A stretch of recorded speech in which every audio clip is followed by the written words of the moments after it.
Assalamualaikum warahmatullahi wabarakatuh.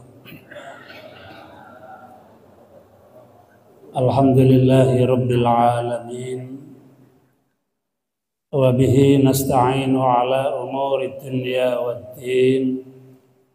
Wassalatu wassalamu ala asrafil anbiya'i wal mursalin. Nabiyyina wa rasulina Muhammadin wa ala alihi wa ashabihi wa tabi'in wa tabi'ut tabi'in wa man tabi'ahum bi ihsanin ila yaumiddin. Al-kurama, para alim, para kiai sesepuh, bapak-bapak, ibu-ibu, pimpinan ranting Muhammadiyah dan pimpinan ranting Aisyah, bapak-bapak takmir Masjid Al-Muttaqin beserta segenap jajarannya, termasuk pengurus remaja masjid serta anak-anak sekalian yang berbahagia. Pertama-tama mari kita panjatkan syukur kehadirat Allah Subhanahu wa taala, di mana Allah malam ini memberikan kesempatan kepada kita untuk hadir bersilaturahim, bertatap muka dalam rangka melaksanakan aktivitas rutin kita, kajian Islam 1 bulan sekali, tepatnya tanggal 4 di awal bulan. Semoga kehadiran pertemuan saya dengan panjenengan semua memberikan manfaat. Kalau bahasa singkatnya itu mudah-mudahan pertemuan yang diberkahi Allah. Amin ya rabbal alamin. Bapak Ibu ingkang kula hormati, shalawat salam mugi kunjuk nurus Nabi kita Nabi Muhammad sallallahu alaihi wasallam. Nabi yang kita jadikan uswah hasanah. Semoga kita tetap istiqomah sampai dipanggil oleh Allah Subhanahu wa taala selalu mengikuti dan menegakkan sunnah-sunnah beliau, sehingga kita berhak untuk menerima syafaatul uzma pada hari kiamat. Dirawuh ingkang minulya, sesuai dengan jadwal dari pimpinan daerah Muhammadiyah Bojonegoro Majelis Tabligh, kajian rutin bulanan Majelis Tabligh pimpinan daerah Muhammadiyah Bojonegoro sudah terjadwal. Jadi panjenengan sudah bisa melihat siapa yang datang, apa materinya sudah tahu. Materi yang harus disampaikan, yang harus saya sampaikan berdasarkan jadwal, prinsip-prinsip ibadah dalam Islam. Niki kira-kira judulnya niki mentereng, Pak. Dene mengke kula nyampeno jenengan ora rumangsa mentereng ya bejan ya, Pak. Soalnya kadang enten judulnya niki mematok. Bareng tuh YouTube didelok pling isine lah kacau ya ngono. Apa cah? Judulnya mematok. Perbedaan dan persamaan NU dan Muhammadiyah. Dadi isine gak karu-karuan. Gak mencerminkan judul. Mula niku saderenge kula nyuwun ngapunten kalau nanti yang saya sampaikan ini tidak mencerminkan dengan judul yang dibuat oleh Majelis Tabligh. Kalau tidak salah ini Pak Haji Kasturi yang bikin ini. Kalau mobilnya Pak beliaunya ini. Para bapak ingkang kula hormati, so ibu, saderenge kita bicara tentang ibadah. Jadi secara panjang lebar, mari kita kenal dulu apa itu ibadah. Mahiyal ibadah. Ibadah yang pertama kajian secara kebahasaan. Ibadah itu artinya apa? Kita kan paling sering tuh kalau jenengan ini bicara tentang ibadah. Paling sering itu. Oleh karena itu supaya pemahaman kita nanti lebih detail, kita kaji secara bahasa dulu. Cara rada menterengi kajian etimologinya. kajian lughahnya itu. Ibadah itu terjemahan dalam bahasa Arabnya al-ibadah hiya at-ta'ah. Ibadah itu artinya taat. Taat.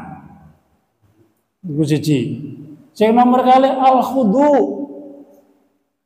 Tunduk. Taat dan tunduk. Taat melaksanakan dengan rendah hati, itu namanya tunduk. Ono wong taat tapi peceta-pecete nggih enten lho. Taat tapi peceta-pecete. Iku ora tunduk, ora khuduk jenenge. Lajeng ingkang nomor 3, ibadah itu berarti adzul. Adzullu. Biasanya kalau dalam ajaran tauhid itu at-tadzallul. Ibadah itu menghinakan diri. Bosone wong Jawa niku DP. Itu ibadah. DP antarane kawula kali Gusti. Itu kalau wong Jawa. Itu DP. Lajeng yang nomor sekawan al ibadah ya at-tanassuk. At-tanassuk artinya pengabdian. Mulane enten tenggene Quran inna sholati wa nusuki wa mahyaya wa mamati lillahi rabbil alam. Itu tanasuk wa nusuki. Aja dipelesetno engko bareng inna sholati wa susuki wa yamaha wa honda enggak boleh. Lari-lasane gak pinter ngoten niku bocah-bocah cilik. Lah kita yang tahu harus menghindari hal seperti itu. Itu arti daripada ibadah. Jadi secara bahasa taat, al-khudu, rendahkan diri, at-tadzallul, DP. Awak iki zina sekali lah di hadapan Allah. Di hadapan Gusti itu begitu. Kemudian at-tanassuk, ngabdi. Umpama gak diopahi namanya tiyang ngabdi nggih ngoten niku. Namanya pengabdian. Ana wong pengabdian itu diparingi arta, Pak. Guru nek pengabdian iki ya wis kasah duit lah. Komo-komone sing di duit gelem bayari ngoten mawon. Itu ibadah. Secara bahasa. Satu nih. Saya nomor kali ibadah menurut ulama. Lah kita kutip satu saja, nek kakek ulama Arab barbar malah. Menurut Ibnu Taimiyah, ibadah itu apa? Menurut Ibnu Taimiyah memberikan pengertian ismun jami'un likulli ma yuhibbuhullah wa yardahu minal aqwali wal a'mali adh-dhahirah wal batinah.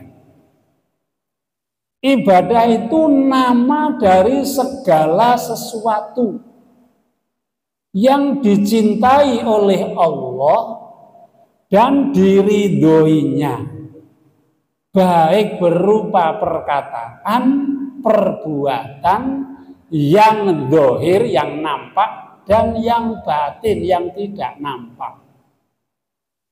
Ini menurut Ibnu Taimiyah. Jadi misalnya begini, Pak. Ada kata istilah cinta. Cinta itu baik. Maka kalau cinta itu bisa bernilai ibadah, maka Allah menyukainya. Kita kan disuruh saling mencintai, toh nggih. Nah, itu mencintai sesama manusia dengan menghormati yang tua, menyayangi yang muda, nah seperti itu.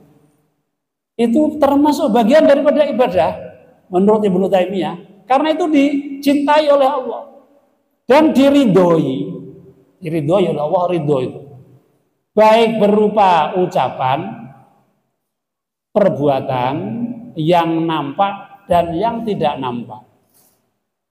Niki cara gampange ibadah iku ening sing wujude perkataan, ana sing wujude amalan, enten sing wujude zahir, enten sing wujude batin.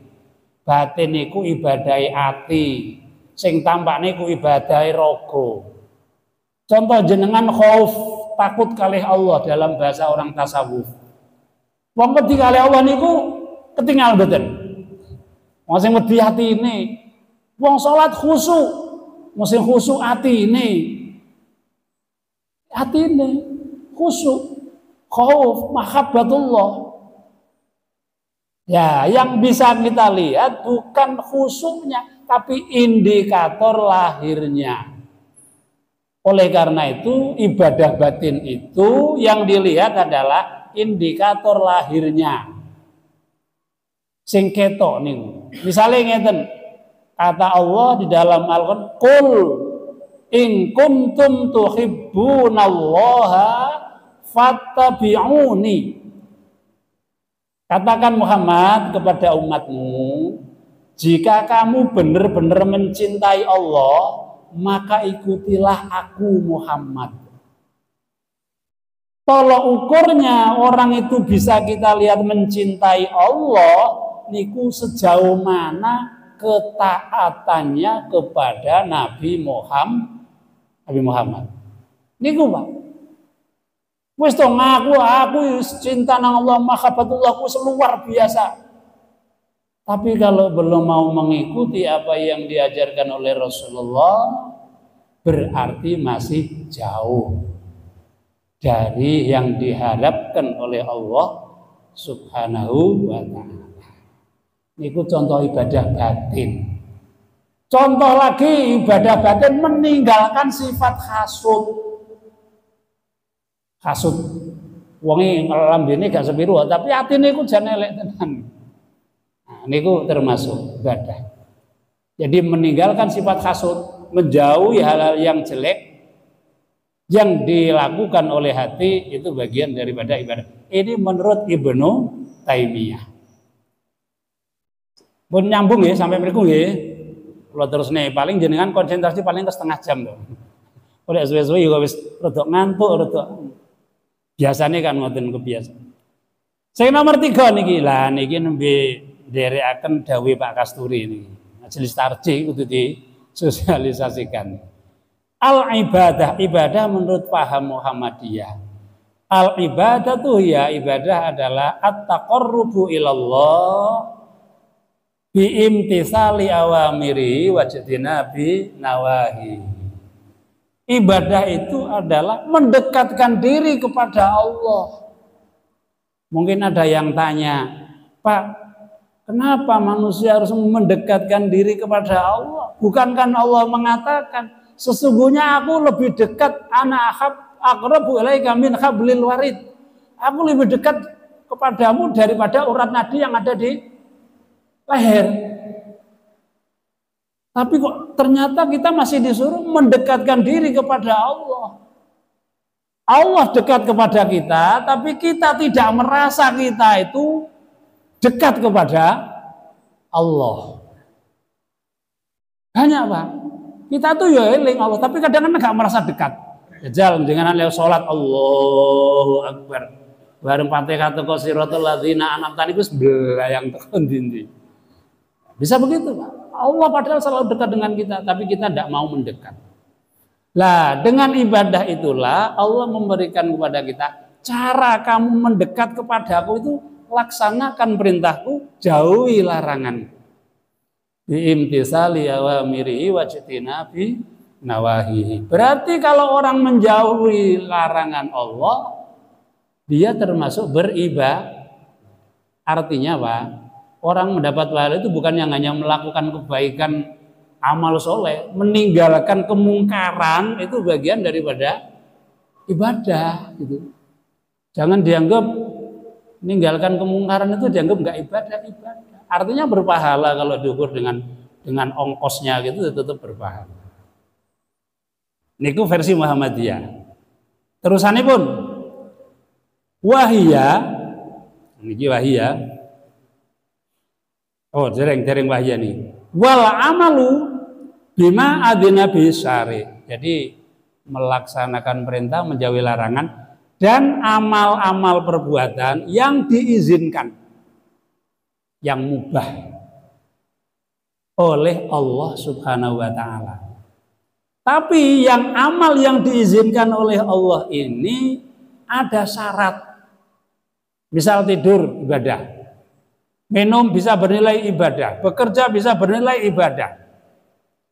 Kalau memenuhi satu yang dilakukan tidak menyalahi dengan aturan Allah. Pun sewu, panjenengan minum, misalnya minum ya, pun sewu niki. Kok pakai tangan kiri? Kira-kira berpahala betul? Boten Pak. Mau minum ini mubah, boleh. Makan, tidur boleh. Tidur kalau tidak memenuhi satu niatnya ibadah.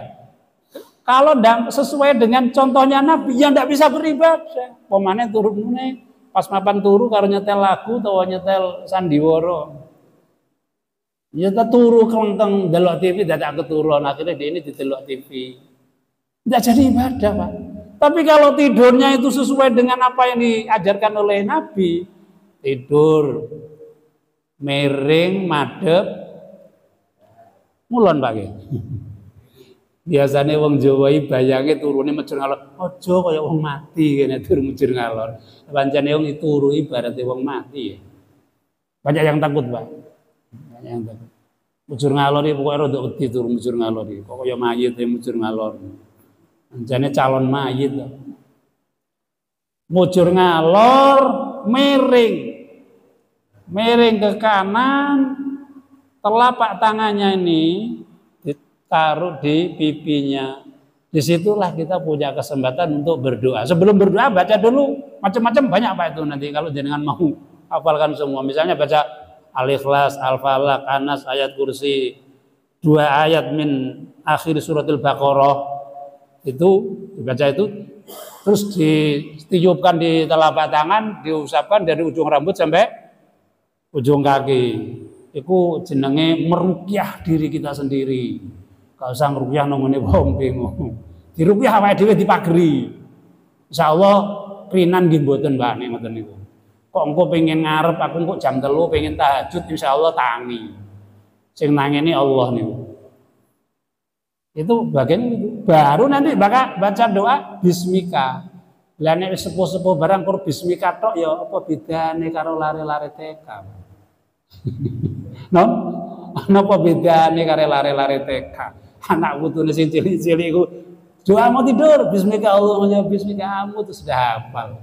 Dadak bapake mbae panggah padha karo kowe bedane opo? Gak munggah kelas. Nah niki pun sewu niki cara sekolah gak munggah kelas. Pun nggih. Wal amalu bima adina bihi syari. Wa ya amatun wa khassatun. Ibadah itu ada 2, umum dan khusus. Dalam bahasa lain disebut mahdhah dan ghairu mahdhah. Ya, ibadah umum, ibadah khusus. Fal amatu maka yang disebut ibadah umum niki gampang nih. Kullu amalin adzina bihi syari, yaitu perbuatan yang diizinkan oleh Allah.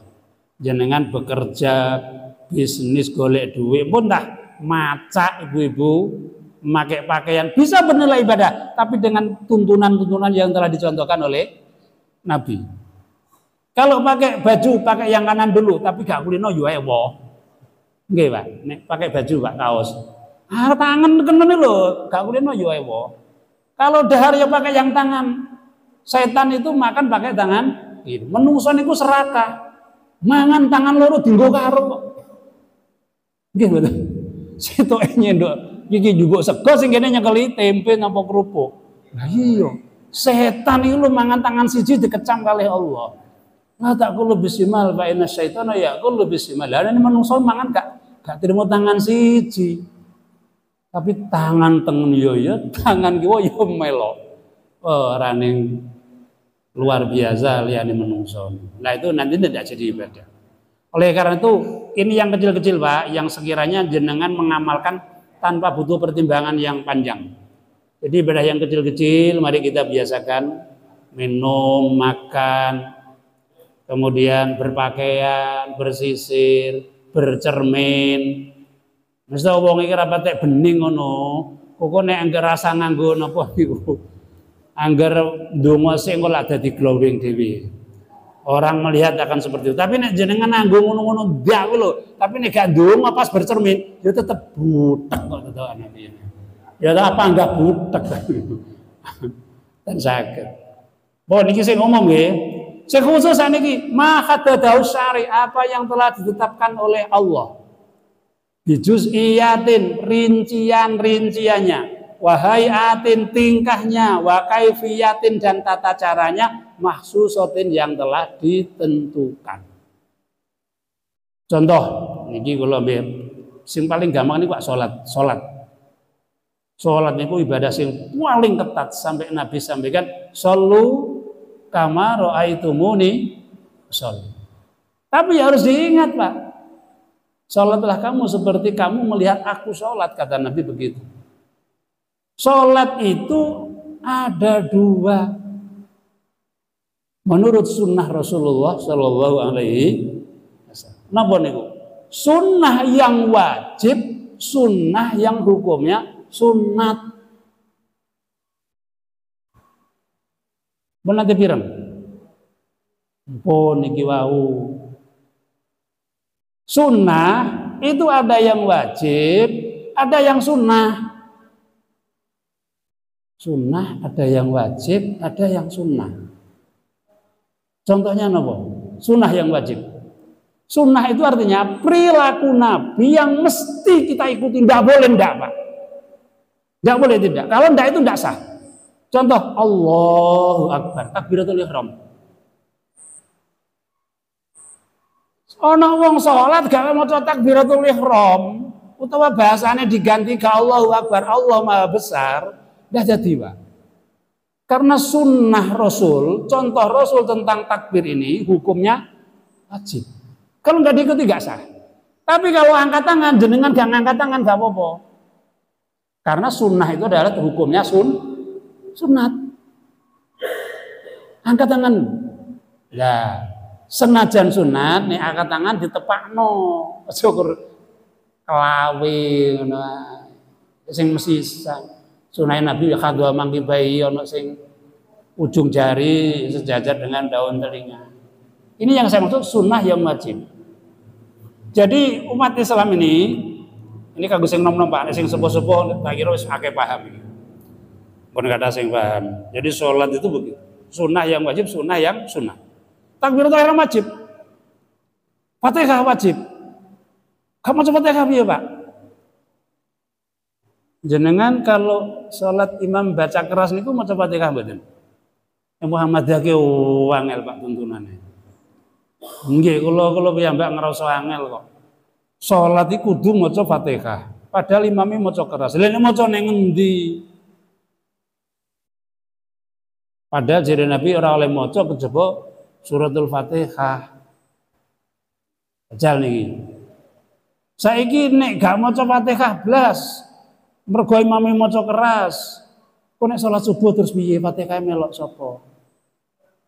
Cara jenengan milih sing pundi niki? Milih sing penak ngene wae ya. Nah, ini jadi perdebatan, Pak. Oleh karena itu warga Muhammadiyah itu harus cerdas menangkap perbedaan begini ini supaya ndak unek perkara ngono kuwi, maksud saya gitu aja. Oh, kon maca Fatihah ya karepmu ora maca ya wis. Dan kalau di imam mari maca Fatihah waladhdallin amin, berhenti sejenak ngakei kesempatan makmum kon maca Fatihah, tuntunane sapa ngono kuwi. Ning pernah dalile. Nabi pernah enggak melakukan seperti itu? Kan begitu, Pak, jawabannya.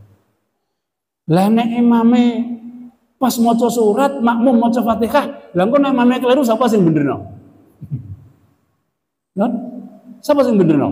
Oh, makmume umek dhewe maca Fatihah kok. Imame keliru ya ora ro. Inilah nek pun belajar begini ngeten iki kula pun rondo wegah. Karena apa ya? Karena seperti itu. Tapi jenengan ini harus dikaji beneran itu. Di urusannya Ustadz Lukman.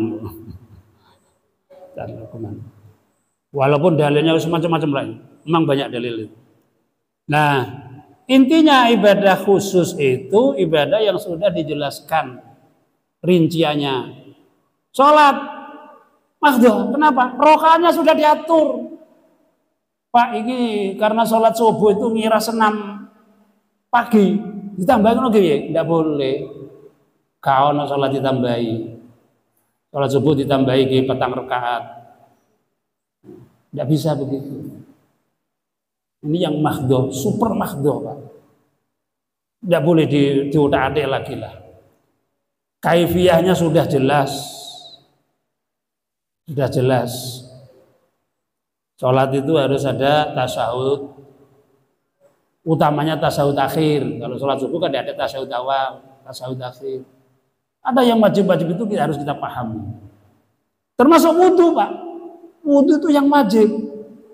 Yang wajib apa ya? Nah, kalau 3 kali itu sunat. Melebihkan itu afdol, minimal teles, suruh diluweno luwe HP, kan begitu. Ada yang begitu-begitu itu ada. Oleh karena itu kita tidak boleh belajar itu berhenti 1-2 orang saja. Habis belajar dari ini, belajar yang lain gimana? Nah, ini penting. Itu ibadah mahdhah dan ibadah ghairu mahdhah. Sing umum kados niku wau, mergawe, dagang niku ganjaran, Pak. Ibadah. Asal jujur, timbangannya beres. Kalau menakar beres, kalau diukur dodol kain, plastik, meteran, ya beres. Itu penting. Ketika tidak beres ya sudah, tidak bisa bernilai ibadah. Oleh karena itu di dalam Al-Quran itu wa ma khalaqtul jinna wal insa illa sebenarnya keluar masuknya nafas manusia itu berpeluang untuk meraih nilai ibadah. Bahkan termasuk ibadah yang diniatkan ganda, Pak. Diniatkan ganda. Karena memang ada dalilnya yang begitu. Ada dalilnya yang begitu. Bapak-bapak yang sudah haji, kalau saya kan belum. Bapak-bapak yang sudah haji, kok kepingin haji mana? Pengen umroh mana? Supaya rezeki saya itu lestari. Stabil, Pak. Ada bahwa setelah haji kemudian umroh atau haji lagi itu dapat menjaga stabilitas rezeki. Bareng ono wong wis haji, budal haji meneh, niate yo ibadah yo ben rezekine lancar. Kalau yang model begitu gimana, Pak? Nilainya gimana? Ibadahnya itu yang berat, Pak. Yang berat. Nilainya. Ada lagi contoh yang paling ringan. Man ahabba ayyusadallahu fi rizqihi. Barang siapa yang ingin diluaskan rizkinya, hendaklah dia menyambung silaturahim. Silaturahmi tapi niatnya pengen rezekinya lancar. Kalau nilai ibadahnya dengan karena kepentingan dunianya lebih tinggi, lebih menonjol dunianya, maka dia di akhirat tidak mendapatkan apa-apa.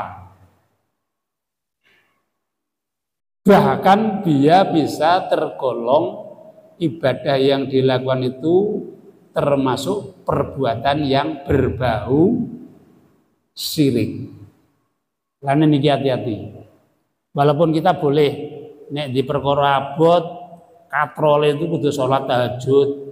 Nek rondo abot sakte katrole golek rezeki iku sholat duha.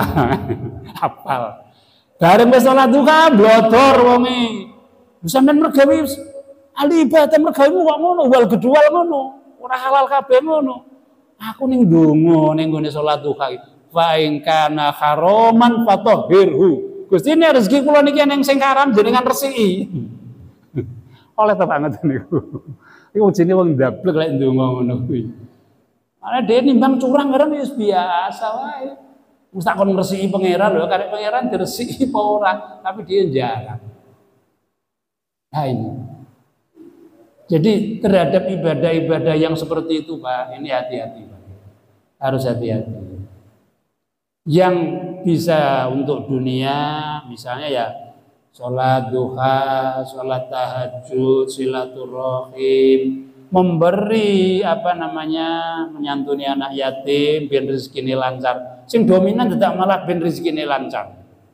Bukan membantu karena Allah Subhanahu wa taala. Nanti ada prinsip ibadah.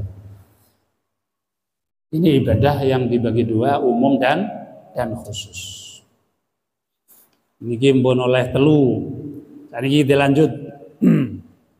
Saniki prinsip ibadah lain niki Pak Kasturi. Prinsip ibadah. Yang pertama, orang melakukan ibadah itu harus ikhlas. Nah, ikhlas niku sing des pundi? Ikhlas niku, Pak. Kalau bahasa sederhananya ya kita melakukan sesuatu karena Allah. Nah karena Allah ki sing piye? Wong Allah ya ngongkon kowe kudu wedi karo geni neraka. Lah aku ibadah wedi neraka. Ngapa ngoten nggih klebu ikhlas. Masuk, Pak, tapi kadarnya beda. Orang yang beribadah takut dihukum Allah itu ya berbahaya tetap. Tapi kelas ikhlasnya masih jauh. Belum itu yang diharapkan oleh Allah. Tingkat ikhlas yang paling tinggi itu karena manusia betul-betul sudah mencintai Allah. Yang tadi sudah saya singgung, mahabbatullah. Mencintai Allah. Orang ikhlas itu, Pak, melakukan ibadah di rumah sendirian, nggak ada orang lihat, sama dengan ketika dia melakukan ibadah di depan orang banyak. Kalau Profesor Hasbi As-Siddiqi memberikan gambaran, orang yang ikhlas itu orang yang sholat di depan hewan, nyamuk, semut, atau hewan-hewan yang lain, sama dengan ketika dia sholat di depan orang banyak. Yang orang itu bisa memberikan penilaian. Tapi kalau hewan kan tidak bisa menilai sholat kita. Itu tingkatan ikhlas yang sudah luar biasa. Kalau sholat karena ada orang banyak lalu bacaannya dibagus-baguskan, rukuknya dipanjangkan, sujudnya dipanjangkan, karena ada orang banyak. Terus gimana kira-kira kalau seperti itu? Sudah ikhlas belum itu? Nah ini yang sulit bagi kita.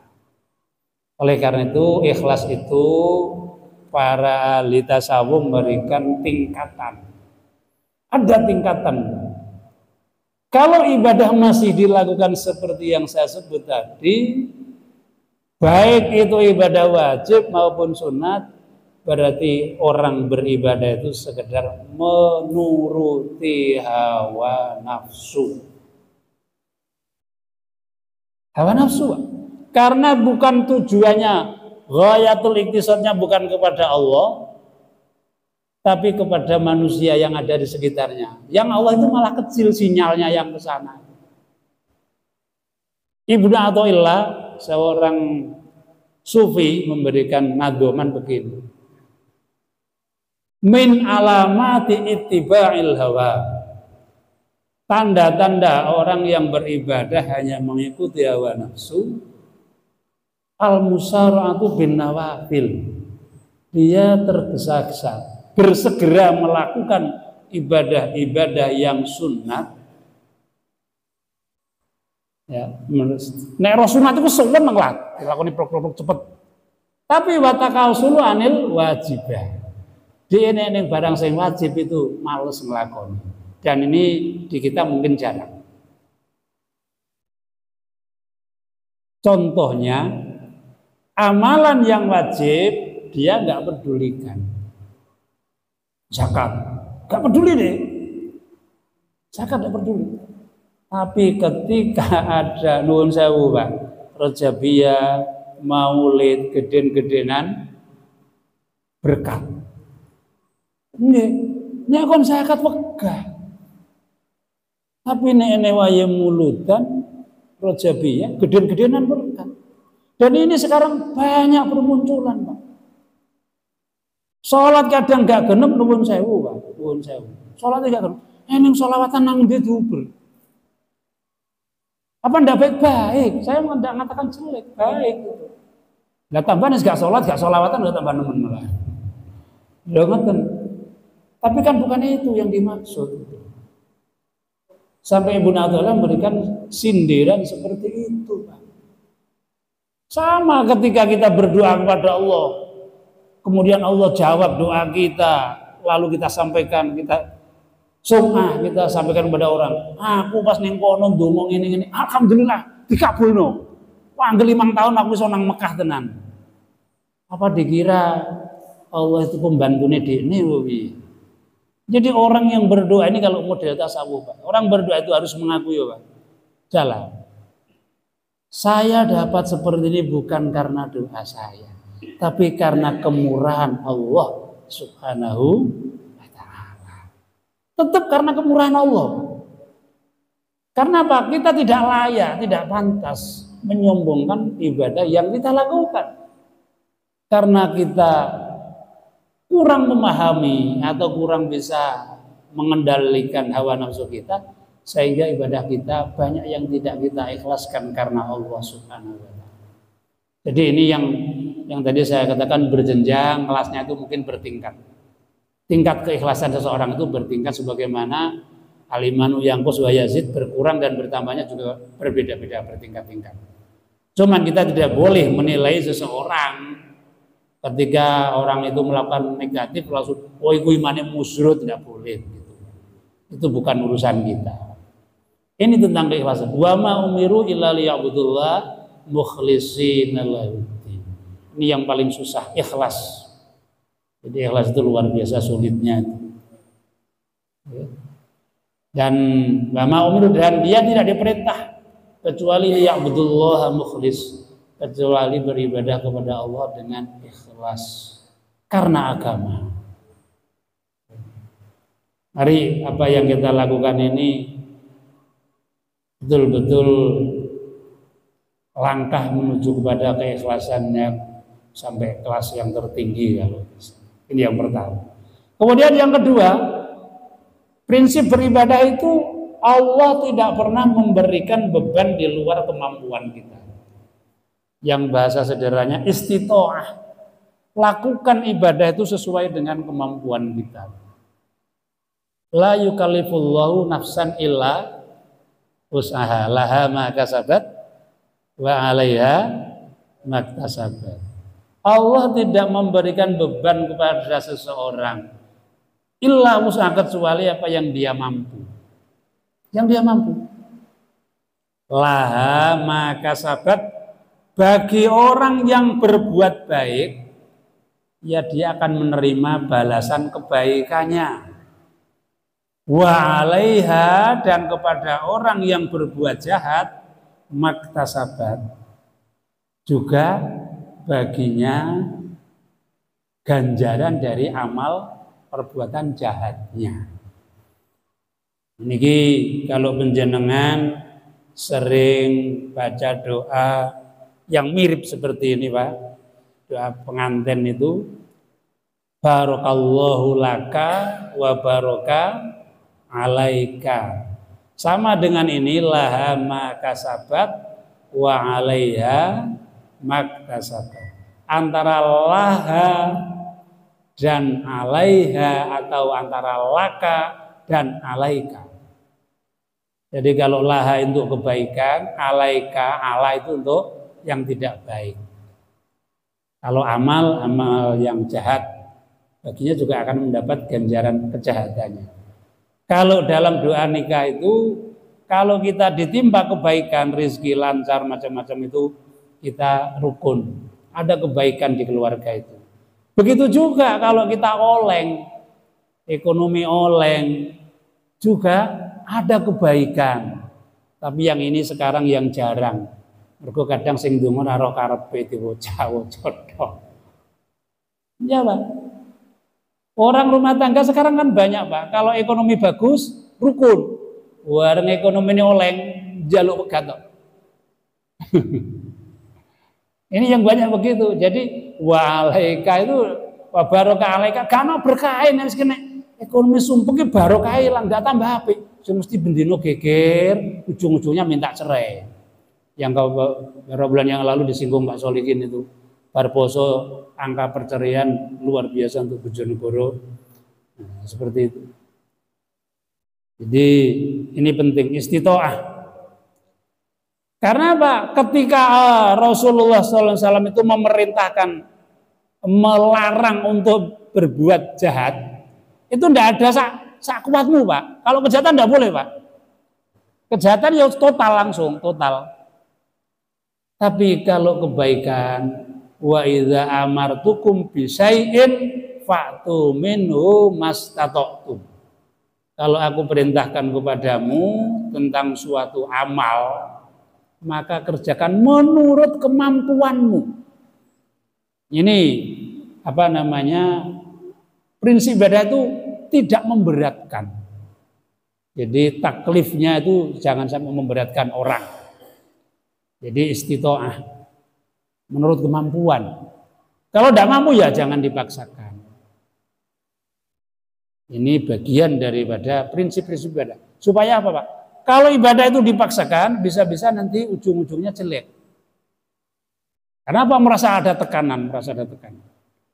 Ini yang kedua, kemampuan. Kemudian yang ketiga, ada prinsip taisir. Taisir itu memudahkan. Tidak ada hukum Islam yang menyulitkan. Jadi yuridullahu bikumul yusra wala yuridu bikumul usra. Contohnya apa, Pak? Allah tidak menginginkan yang sulit, tapi menginginkan yang mudah. Kalau kamu mampu berpuasa, puasalah. Tidak mampu puasa, gantikan pada hari yang lain kalau sakit atau bepergian. Kalau tidak mampu lagi, bayar fidyah.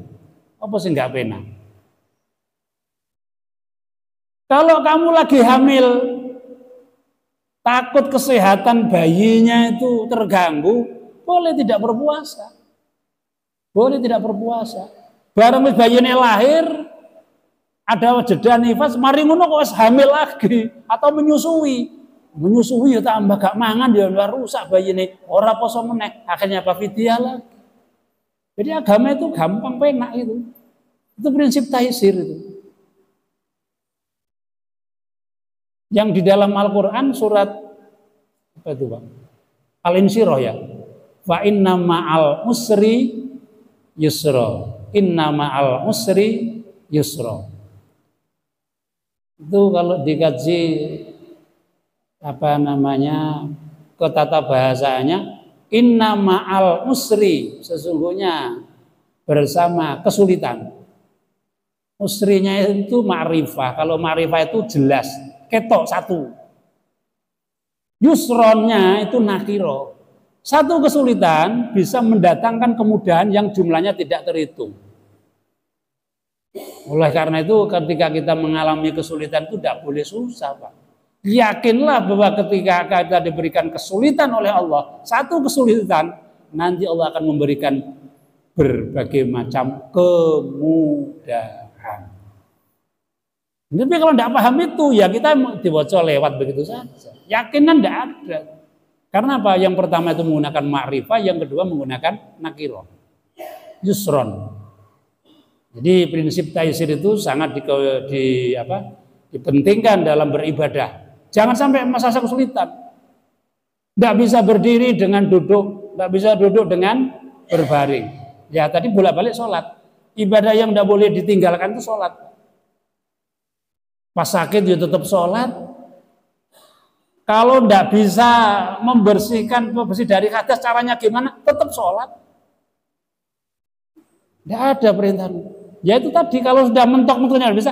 Idza amartukum bisyai'in fa'tu minhu mastata'tum. Sak mampumu. Ada orang sakit gini, Pak, maaf ini. Masih ada hubungan keluarga dengan saya. Masih kecil itu sakit itu seperti orang beser itu, Pak ya, beser. Dia habis wudu, sebentar itu sudah kencing lagi, tapi tidak banyak itu. Nah, wudu lagi, baru masuk masjid sudah gitu lagi. Terus gimana sholatnya? Ya menukwi apa-apa sholat, alah kok bingung aku ya. Walaupun dalam keadaan najis, yang tidak boleh itu kan normal. Nah, prinsip taisirnya itu di sini. Al-masyaqqatu tajlibut taisir. Di mana ada kesulitan, diberikan kemudahan oleh Allah.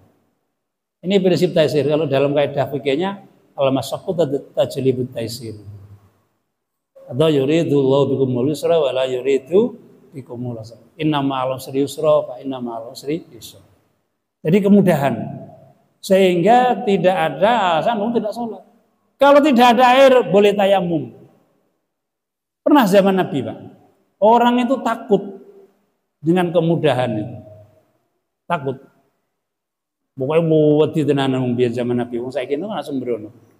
Zaman Nabi. Ada kisah seorang sahabat habis peperangan, dia punya luka banyak. Mau subuh dia bilang lapor kepada Rasul, saya junub. Gimana ini? Gimana junub? Harus mandi. Kalau dihukumnya harus mandi, bahaya, Pak. Ternyata mandi tenan, akhirnya kedinginan, mati, Pak. Nah, jangan sampai terjadi seperti itu. Walaupun dia junub, kalau memang karena kondisi kesehatan tidak memungkinkan untuk tersentuh air, maka dia boleh tayamum. Ini prinsip taisir. Karena apa? Di dalam melaksanakan ibadah ini, tidak boleh gara-gara melakukan ibadah itu memunculkan madharat. Bahaya, tidak boleh. Jadi tidak boleh itu. Menimbulkan bahaya, mendatangkan bahaya itu tidak boleh. Gara-gara dia mandi, mati. Gara-gara dia kena air, lalu sakitnya tambah parah. Sehingga kaifiyah tayamum itu juga perlu dipelajari, jangan sampai tidak bisa tayamum. Syarat jamak qasar juga perlu dipahami. Keringanan-keringan di dalam beragama itu perlu. Jangan sampai kita ini misalnya sakit-sakit dan punya sakit lambung tinggal poso, kok tambah nemen tambah dadi ya. Enggak usah puasa. Lah kalau dipakai puasa tambah sembuh ya seje maneh. Ada Pak ya, sakit lambung itu kata dokter enggak boleh puasa. Dipakai puasa tambah sehat. Ada kalanya begitu. Ya mungkin wongnya terlalu yakin, sangat kuat keyakinannya.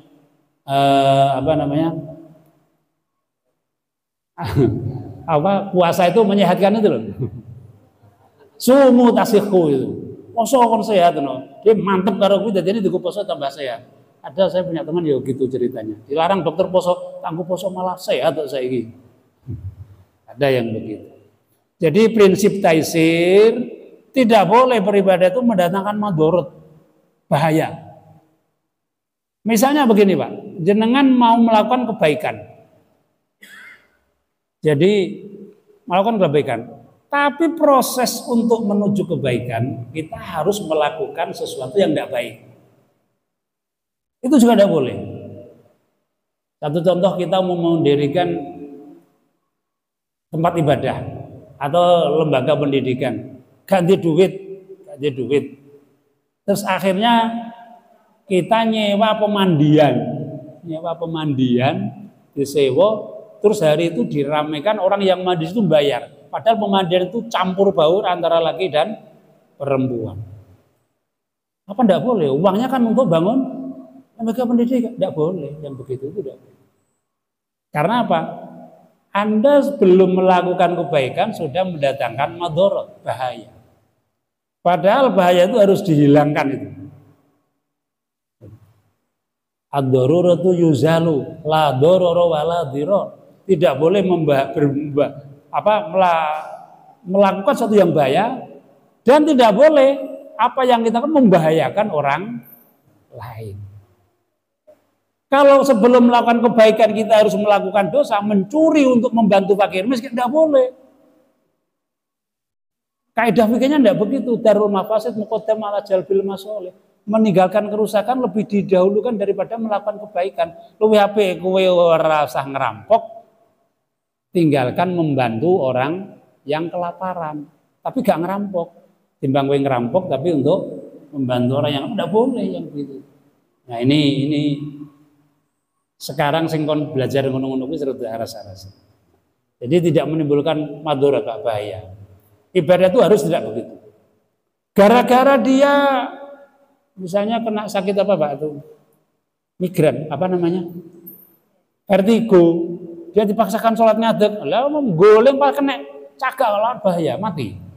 Nah, itu tidak boleh. Lebih baik dia sholat dengan duduk. Ya seperti itu. Jadi ibadah itu jangan sampai mendatangkan bahaya bagi kita atau membahayakan juga bagi orang lain. Ini. Jadi kemudian tidak menimbulkan madorot. Nah yang kelima ini ittiba'us sunnah. Mengikuti sunnah ini saya tempatkan di akhir. Karena apa? Ini nanti ada 4 hal Pak. Apakah semua ibadah yang tidak ada dalilnya itu secara sorry, secara jelas itu bid'ah. Nah, nanti akan kaitannya dengan itu. Mungkin jenengan sudah pernah itu mendengar hal-hal seperti ini. Yang pertama Pak, rumusnya prinsip dalam ibadah itu ada dalil. Satu ada dalil, ada contoh. Ada dalil, ada contoh. Itu satu. Contohnya apa nih? Ya sholat. Selalu kamar itu musolli itu jelas ada contohnya. Ada dalil, ada contoh. Dan Nabi melakukan. Termasuk haji. Wudu anni manasikakum fil hajj. Itu termasuk. Ada dalil, ada contoh. Sudah ada masalah ini saya kira. Karena ada dalil, ada contoh. Nah yang kedua, ada dalil, ada contoh tapi sementara. Ada contoh sementara. Ini yang sampai hari ini terjadi perdebatan Pak. Yaitu kunut subuh. Dulu Nabi sholat itu tidak pernah kunut. Nah, satu saat Nabi kunut. Kunut, satu saat Nabi kunut. Pada kali yang lain lagi Nabi tidak kunut. Kecuali ada kesusahan yang menimpa kaum muslimin yang disebut dengan kunut nazilah. Kan seperti itu. Sehingga ada yang memegangi, wong Nabi biar sholat kunut, aku ya kunut. Walaupun belakangnya Nabi tidak kunut lagi kecuali kunut nazilah. Ini tidak bisa kunut subuh itu dianggap sebagai hal yang bukan yang bid. Karena apa? Pernah ada dalil.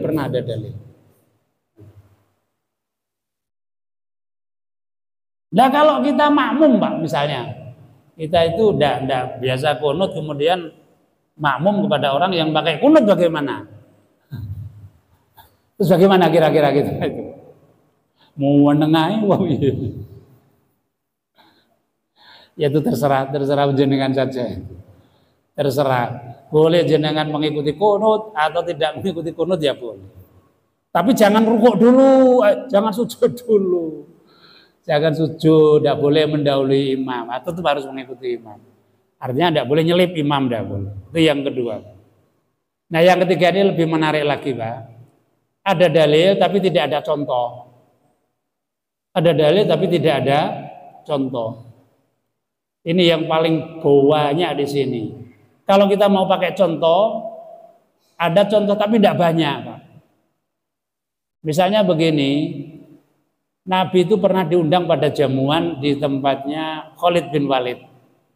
Tentara itu, panglima tentara itu. Pernah diundang di sana, dikasih jamuan makan. Tapi yang dihidangkan oleh Khalid bin Walid itu bukan lazimnya ikan-ikan yang biasa disajikan. Kalau orang Arab biasanya kambing atau unta kalau besar. Ternyata yang disajikan oleh Khalid bin Walid itu dop. Dop itu kalau kita biawak, tapi katanya orang-orang yang tinggal di Arab Saudi, dop itu mirip di biawak di kita, tapi beda kalau dop yang di gurun pasir. Nah, mirip Pak. Ya biawak kita kan juga sama. Bahasa Jawanya apa Pak? Biawak itu nyabe ya. Nyabe. Nang kene ya sebas-bas ae. Ternyata ketika dihidangkan itu Rasul tidak makan. Ditanya oleh Khalid bin Walid, kenapa Rasulullah? Hewan ini tidak ada di daerah saya. Saya tidak biasa makan seperti ini. Nah, tapi sahabat yang lain makan dibiarkan. Sahabat yang lain makan dibiarkan. Ini kalau urusan hanya makanan Pak, tidak seberapa gawat. Di kita itu yang muncul kan begini. Ada sahabat pernah menjampi orang yang sakit dengan suratul Fatihah. Nah, orang-orang di masa kita ini sering menjampi, meruqyah orang dengan menjampi, Pak, mantra. Jadi surah Al-Quran itu jadikan mantra, dibacakan untuk orang yang sah, dan ternyata sembuh. Gimana itu? Boleh enggak itu? Misalnya dungane Nabi Musa sing niku Rabbi ini mazalla ya min khairin fakir. Nabi Musa niku nalika perjalanan bergobe dibunuh karo Firaun, di tengah jalan melihat dua orang perempuan itu mau memberi minum kambingnya, tapi tidak bisa sebelum orang-orang laki-laki itu selesai memberi minum kambingnya. Akhirnya dibantulah oleh Musa, Setelah dikasih minum, Musa itu tengok-tengok, kemudian dia berdoa, Robbi inni lima anzalta ilayya min khairin fakir. Ini Pak, orang-orang yang biasa menggunakan ayat untuk dukun itu, wene ekonomi musuh satu memiliki lewocon. Gimana kalau yang begitu itu? Dalil tidak ada, Pak. Dalilnya Fatihah apa dia? Kasusnya Fatihah, tapi terus timbul ayat-ayat yang lain. Nah, yang gitu itu. Ini lingkupnya nanti di akidah. Ini akan lebih marak lagi nanti. Nah, ini saya beri contoh saja itu. Sahabat itu pernah meruqyah dengan Fatihah. Terus sembuh, dia minta ongkos 3 ekor kambing. Sebelum disembelih kambing ini, dilaporkan dulu kepada Rasulullah. Wahai Rasul, tadi saya begini, saya minta upah ini diberikan. Bagaimana ini, boleh enggak? Ternyata diizinkan oleh Rasul. Ongkos untuk ngobati wong loro itu mau halal itu maksudnya. Ya, sekarang ini marah yang orang yang tahu manfaat Al-Quran yang bisa untuk menyembuhkan sakit itu bisa dipakai begitu itu. Nah, ini yang maksud saya, ada dalil tapi tidak ada contoh sebanyak yang kita butuhkan.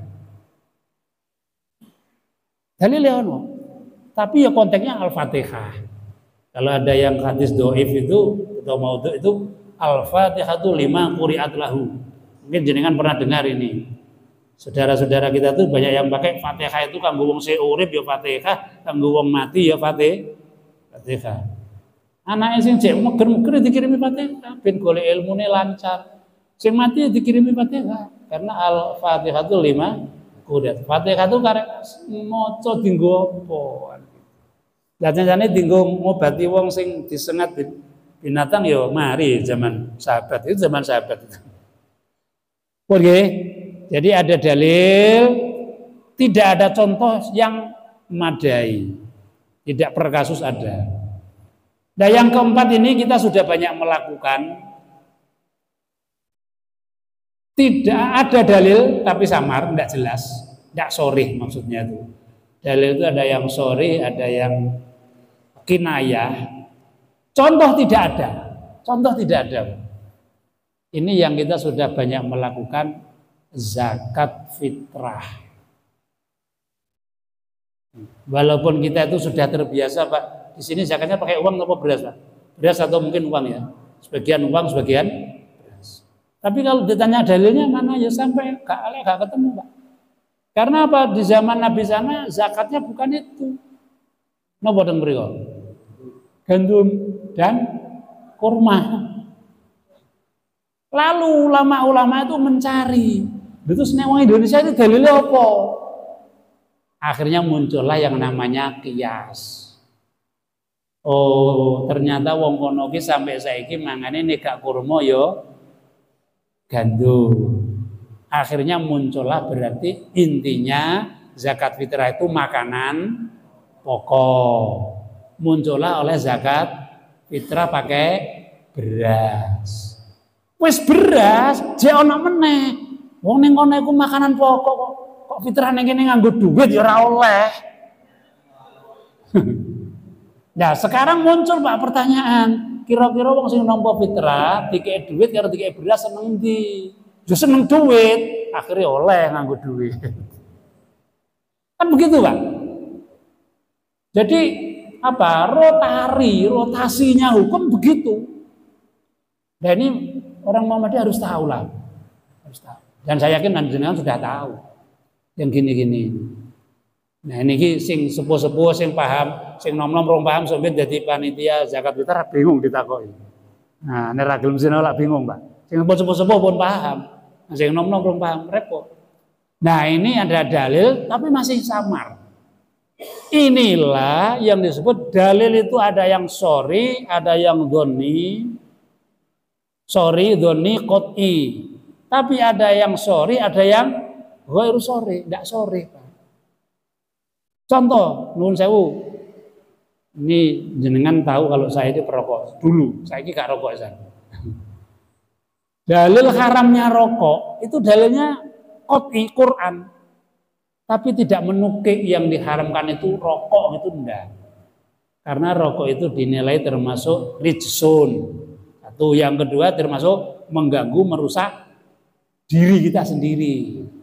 Lalu kesimpulan hukumnya menjadi haram. Kalau rokok haram tidak ada. Dan orang Arab, mungkin sudah pernah saya sampaikan, orang Arab itu nyebut rokok itu dengan surbud dukhon. Orang mengisap rokok surbud dukhon, meminum asap. Kalau Abdullah bin Bas dalam risalah asal-asal itu surbud dukhon haramun itu. Karena surbud dukhon haram, mau minum membatalkan puasa. Nenek minum asap itu ya ngerokok itu menghisap tuh Pak. Batal ora. Tapi dengan dibahasakan orang Arab dengan surbud dukhon jadi membatalkan. Lah ini yang keempat ini Pak banyak. Banyak sekarang ini. Termasuk zakat profesi itu dari yang seperti ini. Zakat profesi, zakat apa lagi itu. Yang zaman Nabi tidak ada. Zaman Nabi tidak ada. Jadi begini kontemporer lah ini maksudnya. Dalilnya samar, kemudian ada-adakan kias. Ada-adakan kias, akhirnya muncullah hukum seperti yang sekarang ini.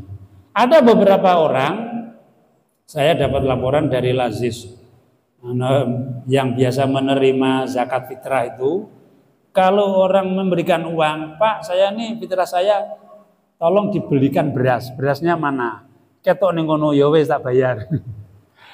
Sehingga panitia yang jaga dari Lazis yang jaga di Takwa itu harus menyiapkan beras, Pak. Dia tidak mau kalau tidak ada berasnya. Padahal kalau di wilayah itu malah saiki wis fitrah dengan uang ya kan untuk bakti guru. Itulah bedanya kita.